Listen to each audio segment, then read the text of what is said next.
Some species have been described as being eaten historically, but are difficult to clean to food grade using common modern threshing equipment. These include the Mitchell grasses, native rices, summer arm grass, and more. Others have less documented evidence of consumption, but have commercial potential, such as weeping grass, native sorghum, and the spear grasses, if the husk can be removed in an efficient way. Commercial crops like wheat and faba beans are threshed in a machine like this. This is actually found in a commercial header normally, but here you can see it up close. It's a drum which has a concave on the outside with bumps on it, and then these paddles which go around like this and push the seed and the florets and the heads against the edge to rub the seed out.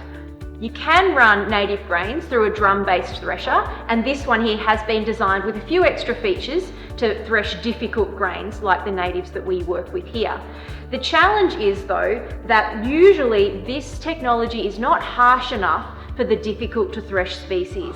So the ones where the husk separates easily, like wheat, faba beans and a few of the natives, they'll coat through this fine.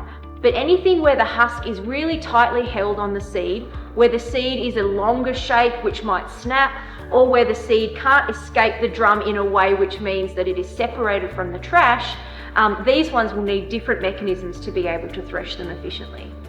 There are lots of mechanisms available which can separate seed from husk in a much harsher way than drum threshers, such as passing the seed through two metal plates. However, the mechanism that will work is highly dependent on the anatomy of the floret, how much husk it has, how tightly it holds the seed, and whether the seed is round or elongated.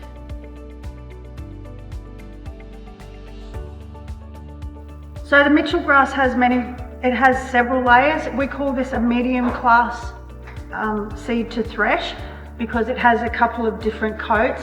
A harder would be the tall oak, a softer would be the millet.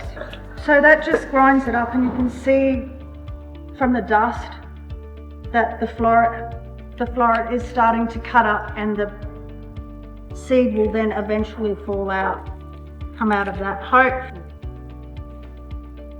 And then we clean off the floret, and then we should have a nice clean seed underneath.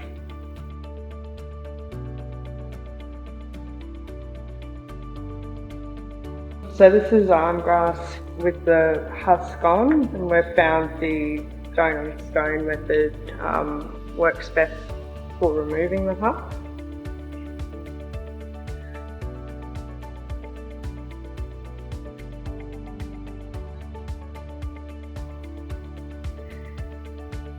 With this machine, we just slowly, as we